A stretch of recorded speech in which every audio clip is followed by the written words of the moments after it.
ወይዘሮ ሂሩት ባለፈው እንደተመለከታችሁት እንግዲህ ብሩኬ ለልጆቹ አባት ሊሆን አይችልም፣ አባት ለመሆን በቂ አይደለም በማለትም ልጆችን ወደ ቤት ይዤ መሄድ አለብኝ ብላ እንግዲህ ልጆቹንም ልብሳችሁን ሰብስቦ ብላቸው ነበረ ማለት ነው። እና ልጆቹም እንደተመለከታችሁት እሺ ምናምን ብለው እንግዲህ ልብሳቸውን ሰብስበው ነበረ። እናም ሰብስበው እንግዲህ ያው በመጀመሪያ ልጆቹ ተመካክረው ነበረ ማለት ያው ምርጫ ካቀረቡልን እኔ ሚኪን እመርጣለሁ ብሎ ነበረ ካሌብ ማለት ነው። እቺ እህቱ ግን ያለችው ማንን ነው? አባቷን እንደምትመርጥ ነው። እኔም በነገራችን ላይ ያልኩት ከአባታቸው ጎን ሆነው እንዲሁም የእናታቸውን ደም መመለስ አለባቸው እንጂ በፍጹም መሸሽ የለባቸውም። ምክንያቱም ብሩኬ እንዳያችሁት አሁን ላይ የማስታወስ ችሎታው በጣም ዝቅተኛ ነው። የማስታወስ ችሎታ የለውም። ካሁን በፊት እንግዲህን ያለውን የህይወቱን እንግዲህን የረሳ ሰው ነው ማለት ነው። አያችሁ። እናም እንደዛ ስለሆነ እንግዲህ እነሱ ትተውት መሄድ የለባቸውም ነው የምለው። እናም ሌላው እንግዲህ እንዳያችሁት ወይዘሮ ሂሩት እንግዲህ ስለ ብሩኬ የድሮ ማንነቱን ነግራችኋለች ማለት ድሮ ብሩኬ ማለት እንደዚህ ነበረ፣ በጣም ጎበዝ ጀግና፣ በቃ የሆነ ቁም ነገረኛ ነበር። አሁን ላይ እንግዲህ ያ የድሮ ማንነቱ የለም፣ ያ የድሮ አባታችሁ አሁን ላይ የለም። ስለዚህ እናንተ ከኔ ጋር ነው መሆን ያለባችሁ በማለትም እንግዲህ ነግራቸው ነበር። እነሱም እንግዲህ እሺ ምናምን ብለው ልብሳቸውን ሰብስበው ነበረ። ብሩኬ እንግዲህ ልብሳቸውን ሲሰበስቡ ያሰበው የሆነ አላ አይደለ የሆነ ለአንድ ቀን ለሁለት ቀን እረፍት አድርገው እንደሚመጡ ነው እንጂ እንደዚህ ለሙሉ ቀን ለሁሌም እንግዲህ ልብሳቸውን ጠቅልለው የሚሄዱ አልመሰላቸውም ነበረ። እና ብሩኬም እንግዲህ እንዳያችሁት ወዴትም አትሄዱም፣ ከቤታችሁ ከእናትና ከአባታችሁ ቤት ወዴትም አትሄዱም፣ እኔ ሞቼ ነው ቆሜ ብሎ ነበረ። እናም እሷም እንግዲህ ነው ወይዘሮ ሂሩትም እንግዲህ ግን እዳ አባት እንደማትሆናቸውማ እኮ አንተንም እኮ በተግባር አዩ። ስለዚህ አንተ በፍጹም ለነሱ አባት ለመሆን በቂ አይደለህም። አንተ እንኳን እነሱን ልትጠብቅ አይደለም አለ አይደለ ራስህን መጠበቅን አትችልም ስትልም ነግራው ነበረ። እንግዲህም ብሩኬ እንግዲህ ከማን ነው ራሴ ልስ የምጠብቀው ከምንድን ነው ልጆቹንም የምጠብቃቸው ሲልም እንግዲህን ተናግሮ ነበረ።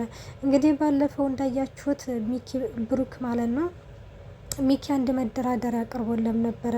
እሱ ምንድነው ሀብትና ንብረቱን በሙሉ እንግዲህ ለአላለ ለሚኪ ፈርሞለን ነበረ። እና ያንን ነገር እንግዲህ የሚጡ በጣም ተናዳ ነበረ። ረብቃ ማለት ነው። ረብቃ እንዴት እንደዚህ ታደርጋለህ? እንዴት ቆይ ቢያንስ ለራስህ እንኳን ባታስብ እንዴት ለልጆቹ አታስብም ወይ ብላም እንግዲህ ተናግረው ነበረ። ሚኪ በነገራችን ላይ ከእንደገና አሰራለሁኝ ትፈርማለህ እያለው ነበረ። እሱም እሺ ፈርማለሁ ብሎ ነበር። ምክንያቱም እነዛ ቤት አላደለ እነዚህ አሁን ቤት ምናምን ሊሰራላቸው የተባሉት ሰዎች እንግዲህ ግን እነሱ ሜዳ ላይ ከሚወርቁ እያለ ነው። እና ታዲያ አንተ ሰውን ለማዳን ራስህን አደጋ ላይ መጣል አለብህ ብለው ነበር። እንግዲህ ሚኪ ብሩኪ ማለት ነው ትክክል አልሰራም አላደለ ማለት የሆነ አሁን ለምሳሌ መሰራትም ካለበት እንግዲህ ግን ይሰራል እንጂ ራሱን አደጋ ላይ ጥሎ እንግዲህ ለሌላ ሰው መልካም ሆናለሁ ማለት ጥሩ አይደለም። ሲቀጥልም ልጆቹን መጠበቅ አለበት ብዬ ነው የማስበው። እና በዚህ ጊዜ እንግዲህ ረብቃን በጣም ተናዳ ያንን የወረቀቱን ውል እንግዲህ ቀዳው ነበረ። ስለቀደደችው ብሩኬ በጣም ተናዷል። እንዴት እንደዚህ ታደርጊያለሽ? የብዙ ሰው አደጋ ነው ችግር ላይ የጣልሽው አላት። እንዴ ሌሎቹ ችግር ላይ ወርቀው አንተ ችግር ላይ ወርቀህ ሌሎቹን እንትን ከምትል አውድ እነዛ ሰዎች ችግር ላይ ይውደቁ ነበር ያለችው። እና በዚህ ጊዜ ረብቃ ግን ያንን ውሉን ስትቀደው በዚህ ጊዜ አላደለ በጣም ደስ ብሏት ነበረ ወይዘሮ ሂሩት ማለት ነው። ምክንያቱም ልጇ ለስንት ዓመት የለፋችበትን እንግዲህ በአንድ ቀን ገደል ሲገባ እንግዲህ ብሩኬ ዝም ነበር ያለው።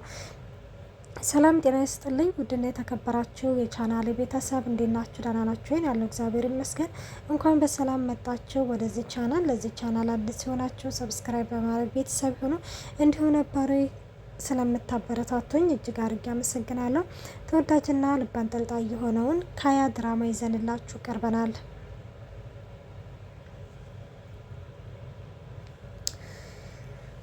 እናም እናም ሌላው እንግዲህን እንዳያችሁት እና በዛ ምክንያት ነበር እንግዲህን ወይዘሮ ሂሩት ማለት ነው ልጆችን ይዤ መሄድ አለብኝ አለችው። እና ብሩኬም እንግዲህን በፍጹም ልጆቹን ይዘሽ አትሄጂም፣ ከፈለግሽ አንቺ መሄድ አለብሽ ብሎ ነበረ። እንግዲህን በዚህ ጊዜ ሚኪም ለማስመሰል ቢሆንም አሁን ልጆቹ ከዚህ ከቤት በፍጹም የትም አይሄዱም፣ ከፈለግሽ አንቺ ሂጂ ነበር ያለው። ወይ ጉድ! የእንቅቡ እያለ የምጣዱ እያለ የእንቅቡ ተንጣጣ። አንተ ደግሞ ምን ቤት ነህ ተባለ። እንዴ ምንም ቢሆንም እኮ አሳድጊያቸዋለሁኝ እኮ ሲልም እንግዲህ ይመልሳል። በዚህ ጊዜ አቶ ዘነበ እንግዲህን ቆይናና ከዚህ ሁሉ ለምን ልጆቹን ምርጫ እናስመርጣቸውም? ከማን ጋር መኖር እንደሚፈልጉ ለምን አንጠይቃቸውም? ይላል። ከዛ እሱም አሪፍ ሀሳብ ነው ይላሉ ማለት ነው። እንግዲህ ልጆቹን ሲጠየቁ የመረጡት በጣም አስደንጋጭ ነበረ። እንግዲህን ፌበን እንዳያችሁት አባቷን መርጣለች። አያቴ በጣም እወድሻለሁ ስትልም እንግዲህን ወደ አባቷ ምርጫዋን አድርጋለች። ሲቀጥል እንግዲህ ካሌብ ነበር የቀረው። ካሌብ እንዳያችሁት እንግዲህን የፌበንን ምርጫ ይተናል። እንግዲህ ካሌብ ነው የቀረው። ካሌብ በል እንግዲህ ፈጠን በልና አባትህ ጋር ጎን እንደምትሆን አሳያቸው ሲልም እንግዲህን ብሩኬ ይናገራል። ዝም በል እባክህ ንግግርህ ራሱ በጣም እየረበሸ ነው ስትልም ወይዘሮ ሂሩት እንግዲህን ብሩኬን ትናገረዋለች። ብሩኬን በዚህ ጊዜ ዝም ይላል። አቶ ዘነበም አዎ ብሩኬ ዝም በል፣ አሁን ልጆቹ ብቻ ናቸው እንዲመርጡ እድል የተሰጣቸው ሲልም እንግዲህን ለልጆቹ እድል ይሰጣቸዋል። እና ካሌብ እንግዲህ እንዳያችሁት አያቴ በጣም እወድሻለሁኝ አለ። እኔም በጣም እወድሃለሁኝ አባቴ፣ አንተንም በጣም እወድሃለሁኝ አለው። አዎ እኔም በጣም እወድሃለሁኝ ሲሉም እንግዲህን ይውላችሁ እኔ ግን መኖር የምፈልገው ከእንጀራ አባቱ ጋር እንግዲህን ሚኪን ይመርጣል። በጣም ነበር ያስደነገጣቸው ይህ ምርጫ። እንዴት ሊመርጥ ቻለ ካሌብ? አላደለ እንጀራ አባቱን እንዴት ሊመርጥ ቻለ? በቃ ከሚባለው በላይ ካሌብ። እኔ በነገራችን ላይ ምርጫው አስደስቶኛል ከሚባለው በላይ። ለምን ብትሉ እንግዲህን የእናቱን በቀል ለመበቀል ነው ሚኪን የመረጠው እንጂ ሚኪን ወዶት ወይም ደግሞ አባትን ይሆነኛል ወይም ደግሞ ተንከባክቦኛል ብሎ አይደለም። እና በዚህ ጊዜ በጣም ነበረ ብሩኬ እንግዲህን እውነታውን ስለሚያውቅ ደንግጧል። እንዴት ማለቴ ከአባት ካስበልጠህ እንዴት ማለቴ እሱን ልትመርጥ ቻልክ ነበር ያለው።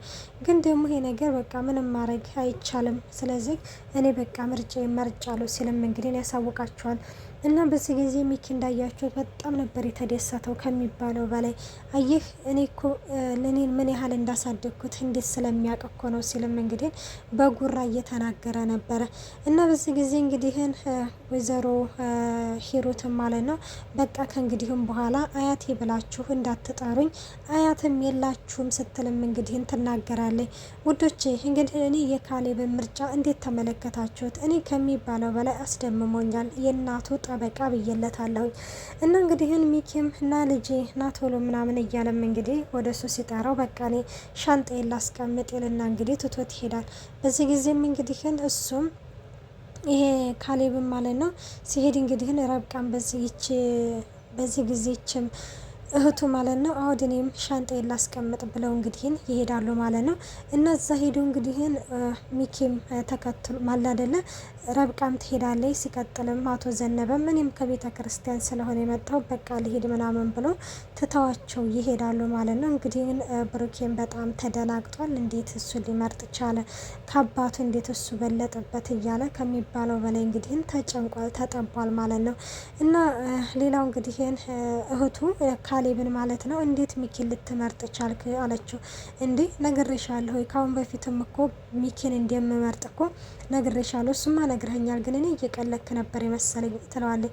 ከዛ አሁን ግን እየቀለኩኝ እንዳልሆነ አወቅሽ አይደለ ይላታል። ከዛ ቆይና እናንተ ሚኪን ትወደዋለህ ማለት ነው ትለዋለች። አይ ሚኪን እንኳን መቼም ቢሆንም አልወደውም፣ ልወደውም አልችልም ማለት። እንዲና ተደከሉት እኮ ለምንድን ነው የመረቅከው ትለዋለች። እንደውም በቃ እሺ ደስ ይበልሽ፣ አዎ ሚኪን በጣም እወደዋለሁ ሲልም እንግዲህ ይነግራታል ማለት ነው። እና በጣም አናደኸኛ፣ በጣም ነው የምታናድደው እያለችም እንግዲህ ከነሱም ትመልስላታለች ማለት ነው። እና ሌላው እንግዲህ አያቷ እንዳያችሁት ያው ፈረስ ይምጣልሽ ወይስ ጋሪ ይምጣልሽ ቆየሽ እኮ ይላታል ሚኪ ማለት ነው። ሚኪ እንዳያችሁት እንግዲህ ግን ረብ ይችን አማቱን በጣም ከፍ ዝቅ እያደረገ ነው የሚያናገራት። እና ወዶቼ እንግዲህ ከያ ድራማ ይሄን ይመስል ነበረ እና እንዴት ተመለከታችሁት? እና አስተያየታችሁን በኮሜንት አስቀምጡልኝ። እስከዛው መልካም ቆይታ፣ ባይ ባይ።